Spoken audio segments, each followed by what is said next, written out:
بسم اللہ الرحمن الرحیم الصلاة والسلام علیک یا رسول اللہ وعلی آلک واصحابک یا حبیب اللہ الصلاة والسلام علیک یا نبی اللہ وعلی آلک واصحابک یا نور اللہ.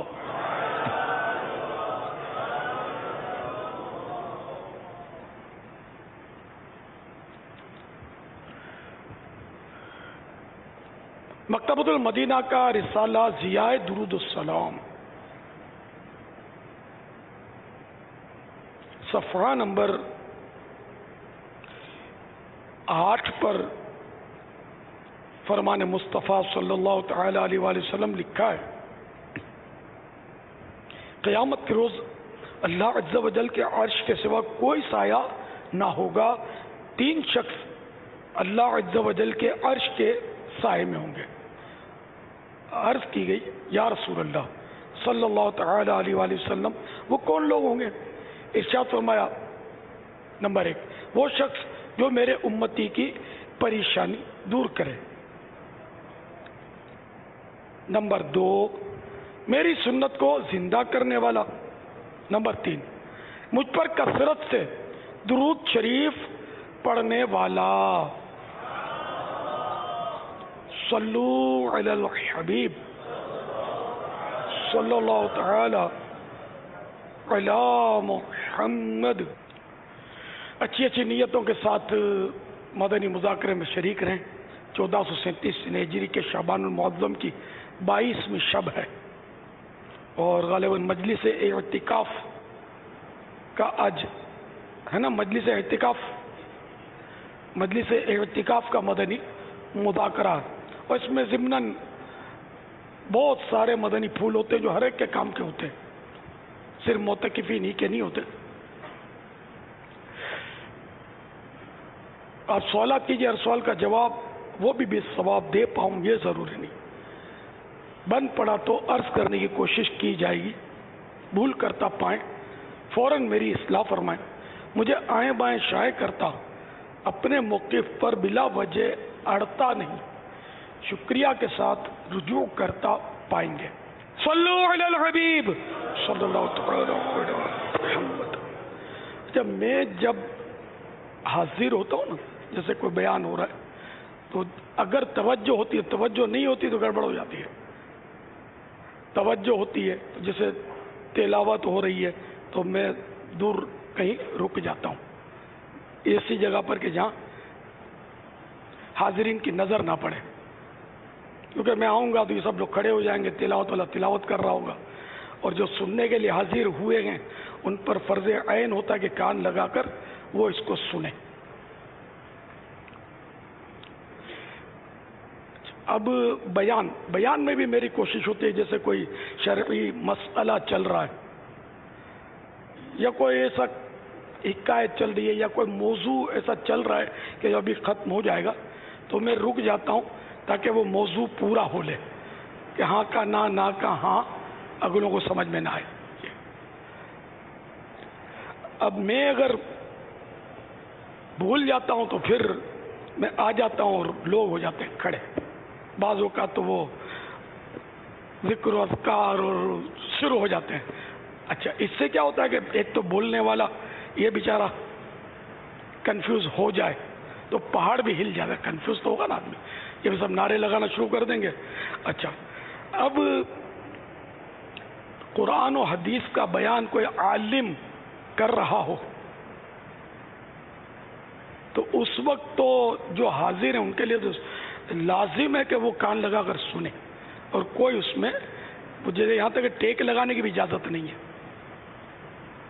نہ بات چیت کرنے کی، نہ ادھر ادھر دیکھنے کی. تو اب ایسی صورت میں سب کا کھڑا ہو جانا یہ انڈرسٹوڈ ہے کہ جو بیان کر رہا نا وہ بات تو ادھوری رہ جائے گی، وہ کسی کی سمجھ میں نہیں آئے گی.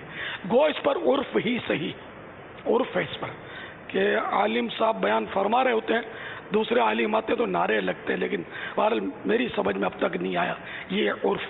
داڑھی منڈانے پر بھی عرف جاری ہے اس وقت. غالب اکثریت داڑھی منڈا ہی رہی ہے. تو عوام و خواص سبھی کھڑے ہو جاتے، لیکن اپنی سمجھ میں آتا نہیں ہے کہ جب کوئی عالم قرآن و حدیث کا بیان کر رہا ہے یا فقہی مسئلہ کسی عالم کی کتاب سے پڑھ کر یا اپنے حفظ سے کوئی سنا رہا ہے یا کوئی اسی طرح کی سنت بتا رہا ہے یا ذکر خدا و مصطفیٰ کر رہا ہے، تو اس وقت سمجھ میں یہ آتا ہے کہ اگر بیان اس کا جاری ہے تو کوئی کھڑا نہ ہو، بس جس طرح بیٹھے جو آیا ہے بیٹھ جائے گا. اب یہ گھر میں بھی تو جاتا ہے، کون اس کے لیے کھڑا ہوتا ہے؟ بازار سے بھی گزرتا ہے تو کون سا لوگ دکانوں سے کھڑے ہو کر یوں ہاتھ باندھ کے لائن لگا لیتے ہیں؟ احترام ٹھیک ہے، جو قابل احترام ہے اس کا احترام کرنا ثواب کا کام ہے، لیکن اس کا موقع بھی دو نا. یہ میں نے اپنا درد بیان کیا، اور یہ درد پہلی وقت بیان نہیں کیا، پہلے بھی میں کرتا رہا ہوں، کبھی کبھی کیا میں نے، لیکن توجہ رہتی نہیں ہے عیسائی بھائیوں کی. بھلے سارے کھڑے ہو جائیں، آپ بیٹھے رہیں اپنی جگہ پر جبکہ بیان ہو رہا ہے. ہاں بیان نہیں ہو رہا تو وہ دوسری بات ہے. اگر اس ضمن میں کوئی کسی کو وسوسہ ہو تو اب بھلے مجھے ارشاد فرما دیجیے گا. صلو علی الحبیب صلی اللہ تعالی علی محمد. دیکھیے اس پر عرف ہے، ہاں کسی سے آگے جھگڑے مت کرنا. ایک عالم صاحب بیان فرما رہے ہوتے ہیں، منچ پر دوسرے علماء کھڑے ہو جاتے ہیں. اب وہ جس کی جو نیت تھی کہ یار ہم کھڑے نہیں ہوں گے تو لوگ بولیں گے کہ یہ، اب اللہ بہتر جانے، جو بھی نیت ہو، لیکن میری سمجھ میں یہ عرف آتا نہیں ہے. بیان نہیں ہو رہا، چلو نعت شریف ہو رہی ہے تب بھی کھڑے ہو جائے تو کوئی لگتا ہے کہ سمجھ میں آتا ہے کہ حرج نہیں ہے. علم دین کی باتیں، فقہی مسائل، وہ حرام کا حلال، حلال کا حرام، وہ کفریہ کلمہ بتا رہا ہے، وہ اب آپ کچھ سمجھیں گے، وہ اسلام کی بات بتا رہا ہے، آپ سمجھیں گے کفر کی بات ہو رہی. کیونکہ جب بندے کھڑے ہوتے ہیں نا سارے، یا ایک دم وہ نعرہ لگتا ہے جب کسی کے آنے پر، تو بالکل یہ ذہن جو ہے نا وہ منتشر، بات آئی آدھی، ہاں کہنا نہ کہا، اٹھ مت بیٹھ، اٹھ مت بیٹھ، اس طرح کا ہو جائے گا. ناظرین کو بھی چاہیے کہ ایسے موقع جب یہ اس طرح کی باتیں ہو رہی ہو نا، مسائل کی باتیں، دین کے احکام کی باتیں، اور مدنی چینل پر اکثر یہ ہوتی ہیں، تو ایسے موقع پر کسی قسم کا اپنے لیے کوئی مداخلت کا انداز نہیں ہونا چاہیے. یکسوئی کے ساتھ سنیں جب بھی آپ کی سمجھ میں آئے گا، ورنہ تو غلط فہمیاں ہو جائیں گی. مجھے کبھی کبھی لوگوں نے بولا ہے کہ آپ نے یوں بولا تھا، تو میں کبھی سمجھا تو یار آپ میں یوں کیسے بول سکتا ہوں. وہ ظاہر ہے کہ وہی ہوا ہوگا کہ اٹھ گئے ہوں گے، کوئی گزر گیا ہوگا، کندھا پلنگ کر کوئی آیا ہوگا، کوئی آدھی بات سنی ہوگی تو وہ غلط فہمی ہو گئی ہوگی. صلو علی الحبیب صلی اللہ تعالی علی محمد. آپ سوالات کیجیے، ہر سوال کا جواب وہ بھی ثواب دے پاؤں یہ ضروری نہیں. بند پڑا تو عرض کرنے کی کوشش کی جائے گی. بھول کرتا پائیں فوراً میری اصلاح فرمائیں. مجھے آئیں بائیں شائیں کرتا اپنے موقع پر بلا وجہ اڑتا نہیں. شکریہ کے ساتھ رجوع کرتا پائیں گے انشاءاللہ عز و جل. پورا تاریخ ساؤتھ افریقہ برکت فورٹ سے الکرم. میرا امیر اہل سنت کی بارگاہ میں سوال ہے، کیا رشوت کے پیسوں کو ایسا کہنا ھذا من فضل ربی، یعنی یہ میرے رب کا فضل ہے، کہنا کیسا؟ جواب ارشاد فرما دیں. ھذا من فضل ربی یہ قرآنی آیت ہے. اس کا مطلب یہ کہ یہ میرے رب کا فضل ہے. اب معاذ اللہ کوئی اس آیت کے معنی سمجھتا ہے، قرآن کی آیت ہے، اس کے معنی بھی سمجھ رہا ہے، اور رشوت کو یہ اس طرح کہہ رہا ہے کہ رشوت یعنی یہ تو اللہ کا فضل ہے، پھر تو ظاہر ہے وہ مرتد ہو گیا. قرآن نے کہ بالکل اس کا نکاح بھی ٹوٹ گیا، سب گیا یہ کام سے. اچھا، اب جو معنی نہیں سمجھتا اور بس وہ کہنے کو کہہ جاتے ہیں، ان پر کوئی حکم لگے گا؟ بسم اللہ پڑھنے کے تعلق سے، یعنی شراب سے پہلے بسم اللہ یا حرام کام سے پہلے بسم اللہ پڑھنے کے تعلق سے علماء نے یہ تفصیل بیان کی ہے کہ اگر کسی کی اہانت کی نیت ہے تو وہ تو مرتد ہو جائے گا، لیکن اگر کسی کی عادتاً بسم اللہ پڑھنے کی مطلب عادت ہے اور اس نے شراب پیتے ہوئے بسم اللہ پڑھ لی، تو اب وہ توہین تو نہیں پائی گئی، جس کی وجہ سے یہ مرتد کہلاتا ہے. اور یہ جو جملہ ہے ھذا من فضل ربی، تو اس میں کفر کا پہلو تو موجود ہے، اس میں تو کوئی شک نہیں ہے. یعنی استخفاف پایا گیا ہے، ایک حرام کام پر جو ہے نا کو اللہ تبارک و تعالیٰ کے فضل کی طرف منسوب کیا گیا ہے. اب ارتداد کا حکم ہوگا یا نہیں، یہ پھر تفصیل اور قرائن دیکھنے پڑیں گے. اب وہی کہ اگر معنی سمجھتا ہے اور رشوت کو اللہ کا فضل کہہ رہا ہے، جب تو مرتد ہو ہی جائے گا نا کہ رشوت اللہ کا فضل ہے ہی نہیں، حرام قطعی ہے. معنی نہ جانتا ہو تو پھر اس کے بارے میں کفریہ کلمات کے بارے میں سوال جواب صفحہ نمبر 180 پر سوال شروع ہو رہا ہے اور جواب 181 پر ہے. سوال: رشوت کو ھذا من فضل ربی، ترجمہ کنز الایمان، یہ میرے رب کے فضل سے ہے، کہنا کیسا؟ جواب: رشوت کا لین دین قطعی حرام اور جہنم میں لے جانے والا کام ہے. معاذ اللہ، اس کو پروردگار عز و جل کا فضل قرار دینا کفر ہے. واللہ تعالی اعلم ورسولہ اعلم عز و جل وصلی اللہ تعالی علیہ وآلہ وسلم. صلو علی الحبیب صلی اللہ تعالی علی محمد. تو اس میں ارتداد فقہی کفر ہے. فقہا کے نزدیک تو مرتد ہو جائے گا، کافر ہو گیا نا. اب وہ متکلمین کا مسئلہ پھر بھی رہے گا. تو بہرحال یہ کہ یہ ہے کفر، ھذا من فضل ربی کہنا یہ کفر ہے رشوت کو. اب رشوت یا چوری کے مال کو کہا تو چوری کا مال بھی وہی حرام قطعی. ڈاکو چھین کر لایا، اس کو ھذا من فضل ربی کا، تو بات وہی ہو گئی کہ اس نے بھی حرام کو اللہ کا فضل قرار دیا. نعوذ باللہ. بہت سوچ سمجھ کر یہ مطلب آیتیں وغیرہ پڑھی جائیں اور اس طرح کی باتیں کی جائیں. اول تو گناہوں سے ہی بچا جائے. جیسے کہ فتح رضویہ شریف میں کہ کسی نے کورٹ میں جا کر جھوٹی گواہی دی تو اس نے کسی نے کہا ہوگا، یعنی کہ ایک مفہوماً سوال جواب، کسی نے کہا ہوگا کہ یہ تم نے کیا کیا، تو جا کر جھوٹی گواہی دے دی.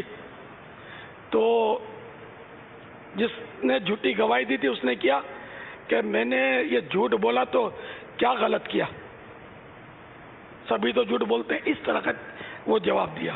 تو اس پر سرکار اعلیٰ حضرت نے کفر کا حکم لگایا اس پر، بلکہ وہ ارتداد کا حکم لگایا کہ یہ مطلب یعنی کہ جھوٹی گواہی جو کہ حرام قطعی بالکل یعنی کہ کبیرہ گناہ قرآن و حدیث کیا مطلب نصوص سے ثابت ہے، تو اس کا انکار اس نے کیا کہ یعنی کہ کیا برا کیا میں نے، جس کو قرآن و حدیث برا کہہ رہے ہیں، اللہ اور رسول جس کو برا کہہ رہے ہیں. اور یہ ایسی بات بھی نہیں ہے جو کسی کو پتہ نہ ہو. جو جھوٹی گواہی دے گا آخر اس کا ضمیر اگر کچھ تو زندہ ہوگا تو وہ یہ تو سمجھے گا یار میں کر غلط رہا ہوں. اس کو یہ کہنا کہ میں نے کون سا غلط کیا، تو یہ کفر ہو گیا. اس لیے بہت سوچ سمجھ کر آدمی گناہ کرے ہی کیوں، جو ایمان کا بھی خطرہ ہو. تو خود گناہ بھی تو خطرناک ہے، گناہ کو اچھا کام تو نہیں ہے. اللہ ہم سب کو گناہوں سے بچائے. واللہ تعالی اعلم ورسولہ اعلم عز و جل وصلی اللہ تعالی علیہ وآلہ وسلم. صلو علی الحبیب صلی اللہ تعالی علی محمد. چند سوالات کے جوابات اگر مل جائیں. ہم روزہ کب بند کریں؟ جب صبح صادق کا وقت شروع نہ ہوا ہو، اس سے پہلے روزہ بند کر لیا جائے. اذان سے روزہ بند کرنے کا تعلق نہیں ہے، کیونکہ اذان تو صبح صادق کے بعد دی جاتی ہے اور وہ نماز کے لیے دی جاتی ہے. ورنہ تو جن علاقوں میں اذانوں کی آواز نہیں جاتی یا جن ملکوں میں پورے شہروں میں مسجد نہیں ہوتی وہ کیا کریں گے؟ تو اذان نماز کے لیے سارا ہی سال دی جاتی ہے. جہاں اذان کی آواز نہ آتی ہو اور نماز کے جو اوقات کار کا جو کیلنڈر ہوتا ہے، پیریڈ ٹائم جو کیلنڈر ہوتے ہیں، اگر وہ بھی نہ ہو تو وہ افطار کب کرے؟ اصل مسئلہ ہے اس میں تھوڑا ہر ایک کے لیے کہ فرض عین ہے مسلمان پر کہ اس کو نمازوں کے اوقات پتہ ہوں. یہ علم فرض عین ہے. نماز فرض ہے, اب واقعی پتہ نہیں ہوگا نماز کیا کہ کس وقت نماز پڑھے گا, فجر کا وقت کیا طے کرے گا, رات میں اندھیرے میں پڑھ لے گا یا صبح 10 بجے پڑھے گا. تو نمازوں کے اوقات تو پتہ چلنے چاہیے. یہ تو اللہ کا احسان ہے کہ ہمیں اب یہ نظام الاوقات مل گئے تیار, ورنہ تو سیکھنا ضروری تھا. تو اسی لیے جو جی ہاں یہ بعید صورت ہے کہ پتہ نہ چلے, کیونکہ اب تو یہ کمپیوٹر کا نظام ہے. باپا عرض کرتا ہوں, بعید صورت یقیناً ہے کہ, لیکن یہاں یہ کہ بھائی غروب آفتاب ہو گیا ہوگا پتہ چل جاتا ہے, تو 2 5 6 7 10 15 منٹ کے بعد بھی ہو سکتا ہے پتہ چلے, یا وہ اپنے اندازے سے کر لیں, تو اس میں کوئی ان کی رہنمائی ہو جائے دنیا بھر کے عاشقان رسول کی, تاکہ ہم اس مدنی گلدستے کو سوشل میڈیا پر بھی چلا سکیں. باپا یہ صرف رمضان سے تو تعلق نہیں رکھے گا نا معاملہ, کیونکہ جو صبح صادق کا مسئلہ ہے وہ الگ ہو جائے گا. غروب آفتاب کا علم تو ویسے ہی ہونا ضروری ہوگا مغرب کی نماز ادا کرنے کے لیے اس کو, تو یہ روز کا معمول تو اس کے لیے ضروری ہے, صرف رمضان کے لیے تو نہیں رہے گا. مغرب کی نماز کے لیے بھی وقت کا معلوم ہونا فرض ہے. افطار تو چلو عین غروب آفتاب ہوتے ہی فرض نہیں ہے. اگر کسی نے رات بھر بھی نہیں کھایا ہے نا, نہیں ملا اس کو, نہیں کھایا, کوئی بھی وجہ ہو گئی, طبیعت خراب تھی, تب بھی اس کو کوئی تاریخ فرض تو نہیں کہیں گے کہ اس کا روزہ نہیں ہوا, نہ اس کو گناہگار کہیں گے. لیکن نماز نہیں پڑھی تو کیا تاخیر سے روزہ افطار کرنے سے روزہ مکروہ ہو جاتا ہے؟ وہ کراہت ضرور ہے, لیکن اگر عذر ہو کہ ٹائم کا ہی نہیں پتا تو احتیاط تو لازم ہے نا اس پر, کہ ایسا نہ ہو کہ غروب سے پہلے ہی کھا لے. اس میں کھانے کی ہرس بڑھ جاتی ہے اس ٹائم پہ, شام کو نہیں تھالوں کے گرد بیٹھ جاتے ہیں, جماعت پر جلدی نہیں آئیں گے, تھال پر جلدی آ جاتے ہیں. اور ایسی مسجد تلاش کی جائے گی جس میں زیادہ مال ہو. ہماری برادری کی مسجد آباد ملیں گی آپ کو, میمن برادری کی, وہاں مال ہوتا ہے افطار میں. غریب علاقوں میں شاید وہ صورت نہ ہو, اتنا نہیں ہوتا ہوں. سگریٹ کی عادت کی وجہ سے جو روزہ نہیں رکھ سکتا اس کے لیے آپ کیا فرماتے ہیں؟ عذر نہیں ہے یہ, سگریٹ کی عادت نکال, برداشت کرے, صبر کرے. ویسے بھی سگریٹ نقصان دہ, اس بہانے نکال دے کہ اب رمضان شریف کی تشریف آوری ہو گئی تو اب سگریٹ کو کیا کرنا ہے, تو میرے روزوں پر آڑے آ رہی ہے, مسجد کے داخلے کے آڑے آتی ہے یہ, کیا اگر منہ میں بدبو ہے, اس حالت میں مسجد کا داخلہ حرام ہے. تو یہ سگریٹ اپنے کو چاہیے ہی نہیں. بہرحال یہ کہ روزہ تو فرض رہے گا چاہے سگریٹ پیے یا نہ پیے. واللہ تعالی اعلم ورسولہ اعلم عز وجل وصلی اللہ تعالی علیہ وآلہ وسلم. صلو علی الحبیب صلی اللہ تعالی علی محمد. محمد بلال اطاری عرب شریف سے بات کر رہا ہوں. میرا بابا جان کی بارگاہ میں یہ سوال ہے کہ میرے والد صاحب دنیا سے رخصت فرما چکے ہیں اور مجھے ان کی نمازوں اور روزوں کا فدیہ ادا کرنا ہے, تو برائے مہربانی مجھے یہ بتا دیجئے کہ فی نماز کتنا فدیہ اور فی روزہ کتنا فدیہ, اور میں ان کے روزوں اور نمازوں کا فدیہ کا کس طرح حساب لگاؤں؟ برائے مہربانی رہنمائی فرما دیجئے. یہ نماز کے فدیے کے تعلق سے عرض یہ کہ اگر معلوم ہے کہ کتنی نمازیں انہوں نے قضا کی تھی, ترک کی تھی, تب تو انہی نمازوں کا فدیہ دیا جائے. اور اگر کچھ بھی نہیں پتا